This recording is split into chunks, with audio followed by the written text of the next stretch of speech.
आपको एक ऐसी घटना के बारे में बताने जा रही हूँ जहाँ एक 35 साल की 4 बच्चों की मां का काफी समय से अपने पति के मौसेरे भाई के साथ प्रेम प्रसंग चल रहा था। एक दिन महिला के पति ने अपनी पत्नी को मौसेरे भाई के साथ आपत्तिजनक हालत में पकड़ लिया, जिसके बाद उसने अपनी पत्नी की जमकर धुनाई की।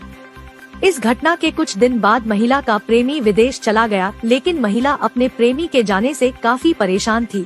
इसी बीच महिला का अपने बच्चों के स्कूल के चपरासी के साथ प्रेम प्रसंग शुरू हो गया। अब चपरासी के साथ उसने नाजायज रिश्ते बनाना शुरू कर दिए थे, लेकिन महिला अभी भी अपने पति से नाराज थी। इसके बाद महिला ने चपरासी के साथ मिलकर अपने पति को रास्ते से हटाने का फैसला किया। दोस्तों, ये घटना उत्तर प्रदेश के बाराबंकी जिले के बदोसराय थाना क्षेत्र के एक गांव से सामने आई है। यहाँ कैलाश नाम के शख्स की शादी 16 साल पहले रेनू नाम की महिला के साथ हुई थी। शादी के बाद इनके 4 बच्चे भी हुए। वर्तमान में सबसे बड़ी बेटी 15 साल की है।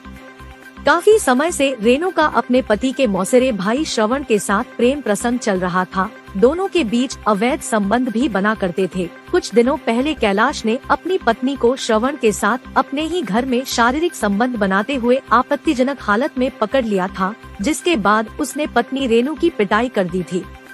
इस घटना के कुछ दिन बाद श्रवण सऊदी अरब चला गया, लेकिन रेनू अपने प्रेमी के जाने से काफी परेशान थी। इस बीच रेनू की मुलाकात गांव से कुछ दूरी पर स्थित इंटर कॉलेज के चपरासी राम कुमार से हुई। इसी कॉलेज में उसके बच्चे भी पढ़ने के लिए जाते थे। श्रवण के जाने के कुछ दिन बाद ही रेनू का अवैध संबंध कॉलेज के चपरासी के साथ शुरू हो गया। अब रेनू ने चपरासी के साथ भी अवैध संबंध स्थापित कर लिए थे, लेकिन रेनू अभी भी भीतर ही भीतर अपने पति से क्षुब्ध थी, क्योंकि उसने श्रवण के साथ पकड़ने पर उसके साथ जमकर मारपीट की थी। इसी के चलते रेनू ने प्रेमी चपरासी के साथ मिलकर अपने ही पति को रास्ते से हटाने की योजना बना ली। प्लानिंग के तहत 17 जून को रेनू ने अपने पति को बच्चों की फीस कम कराने के बहाने चपरासी से मिलने के लिए कहा। पति कैलाश अपनी पत्नी की चाल नहीं समझ पाया और उसने चपरासी से मिलने के लिए हामी भर दी। उसके बाद रेनू पति कैलाश को साथ लेकर चपरासी से बात करने के लिए बदोसराय पहुंच गई। दोनों बदोसराय पहुंचे, जहां चपरासी राम कुमार अपनी कार के साथ मिला। उसने दोनों को कार में बैठा लिया और कोल्ड ड्रिंक में कोई नशीली दवाई मिला दी और कैलाश को बहाने से पिला दिया। कैलाश के बेहोश होते ही पत्नी ने चपरासी के साथ मिलकर कैलाश का गला दबाया और पाना से सिर पर वार करके अपने ही पति को मौत के घाट उतार दिया। इसके बाद दोनों प्रेमी प्रेमिका ने शव को एक तालाब के किनारे ले जाकर फेंक दिया। सुबह होते ही कैलाश का तालाब के किनारे शव दिखते ही हड़कंप मच गया। सूचना मिलते ही पुलिस मौके पर पहुंच गई। पुलिस ने शव को कब्जे में लेकर पोस्टमार्टम के लिए भेज दिया और मामले की विवेचना शुरू कर दी।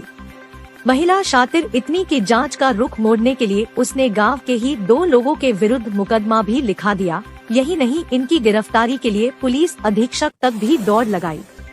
विवेचना के दौरान पुलिस को 2 महत्वपूर्ण साक्ष्य मिले, जिसमें सीसीटीवी फुटेज में आरोपी की कार का दिखना और वारदात की रात मृतक की पत्नी और उसके आशिक के बीच 17 बार बात होना शामिल था। जिसके बाद पुलिस ने महिला को हिरासत में लेकर सख्ती से पूछताछ की तो उसने अपना जुर्म कबूल कर लिया और ये पूरी कहानी पुलिस को बताई। जिसके बाद पुलिस ने इस मामले का खुलासा करते हुए आरोपी पत्नी और उसके प्रेमी चपरासी को गिरफ्तार करके जेल भेज दिया है।